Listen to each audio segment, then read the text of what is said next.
I watched a top-tier B2B firm lose $400K in a week because they ignored one specific number on a Bloomberg terminal. It wasn't their debt, it was their tone. The 2026 market is a ghost town. You see the Treasury yield curve invert and feel that cold pit in your stomach. Your first instinct is to lower prices to help people, but that kindness is actually scaring them away. When the Treasury warns of a crash and leads go cold, what's your first move? 1. The flash sale to inject quick cash. 2. The education series explaining your value. 3.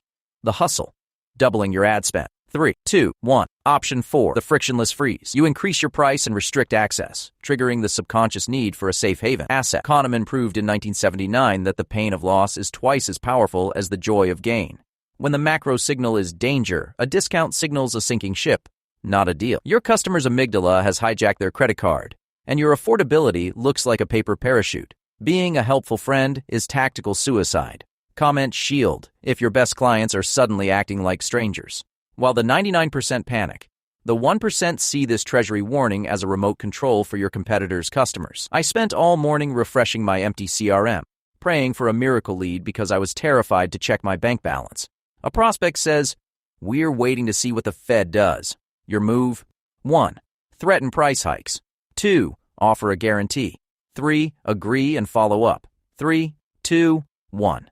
The move is Option 4. Institutional validation. You prove your service offsets Treasury risk, moving the cost from expense to hedge. Megan in 2010 proved the zero-sum bias. In Scarcity, they believe if you win, they lose. This uncertainty avoidance makes your friendly check-in feel like a threat. You're just a digital mosquito. High yields kill optionality.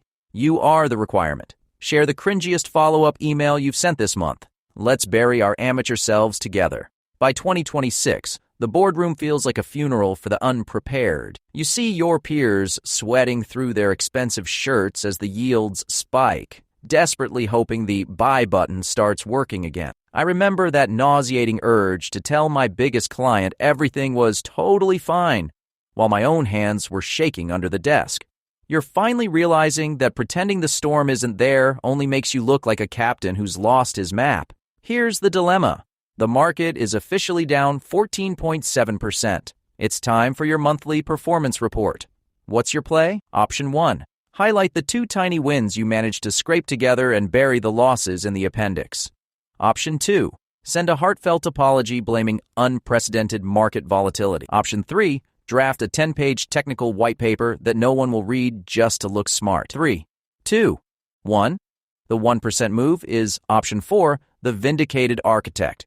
You lead with that 14.7% drop. You put it in bold at the top of the page. Then, you show them exactly how your specific strategy stopped that number from being a 30% catastrophe. Social psychologist Elliot Aronson proved this with the Pratfall effect. Admitting the danger and the flaws first doesn't weaken your authority. It solidifies it. In an era of everything is fine lies, the person who points at the fire and describes the exit becomes the only person worth following. High yields are the anchor. Your survival plan is the only thing that looks infinite against it. Hope isn't a strategy. It's a prayer for a miracle that isn't coming. If you're ready to stop selling and start engineering, type control below. The Treasury market isn't your enemy. It's the filter that removes your competition. When yields scream danger, the 99% retreat into safety, which usually means discounts and begging. You do the opposite. You become the hard asset. You stop speaking the language of value and start speaking the language of preservation. You now see the invisible strings, the fear, the loss aversion, the zero-sum bias. You don't ask for the sale. You provide the only exit from the burning room. The warning is already live. Will you hide or lead?